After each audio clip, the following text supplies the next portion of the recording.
ఒక బీకా అనే కుర్రవాడిని, ఒక ఇద్దరు అమ్మాయిలు, మాలతి కమల అనే అమ్మాయిలు ఇద్దరు, వాళ్ళని ఏడిపిస్తూ ఉంటారు. వాళ్ళిద్దరిని ఏడిపిస్తూ ఉంటారు. ఆ బీకా అనే ఒక కుర్రోడు, ఒక 60 మంది కుర్రోళ్ళు వాళ్ళు రోడ్డు మీద వెళ్తా ఉంటే, వాళ్ళు గ్రామంలో వెళ్తుంటే వాళ్ళని ఏడిపిస్తూ ఉంటారు.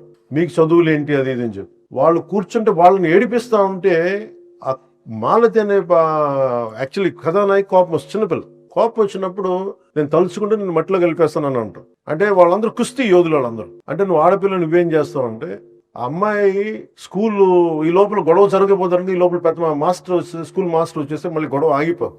గొడవ ఆగిపోయిన తర్వాత తన అవమానం చేసిన వాడిని వదలదు అమ్మాయి. నువ్వు ఎలారా మాట్లాడుతావు, నాకు శక్తి లేదని ఎలా అంటావు అని చెప్పి మాలతి ఏం చేస్తుంటే కూర్చోబెట్టి మళ్ళీ ఛాలెంజ్ చేస్తుంది. నువ్వు రారా, ఇది కొట్టడానికి సిద్ధం అని చెప్పి స్కూల్ అయిపోయిన తర్వాత వచ్చి, ఇదంతా ఎప్పుడు జరుగుతుంది, స్వాతంత్ర సమయం అంటే before pre independence time. So అమ్మాయి వచ్చి చాలా తనకంటే ఎత్తైన వాడిని, తనకంటే బలమైన వాడిని, వాళ్ళు కుస్తీలతో లంగోడీలు కట్టుకున్న అలాంటి వాళ్ళని ఒక 60 మంది అబ్బాయిల మధ్య ఆడపిల్ల వచ్చి ఎలా కొడద్దంటే, పాపం అమ్మాయిని కొట్టేస్తారు. ముందు ముక్కులోంచి రక్తం వస్తా ఉంటుంది. అలాంటిది అమ్మాయి 2 దెబ్బలు తట్టుకొని కింద పడి లేచి, ఒక్కసారి రాముడు రావణాసురుని ఎలా కొట్టాడో నాభి మీద కొట్టాడు అన్నట్టుగా ఒకసారి గుర్తు తెచ్చుకొని ఒక్క పిడికిలి బిగించి సోలార్ ప్లెక్సెస్ మీద గట్టి దెబ్బలు 5-6 కూడా ఉంది. వాడు అలా కింద పడి కూలు పడిపోతాడు. దీంతో స్టార్ట్ అవుద్ది మాలతి క్యారెక్టర్.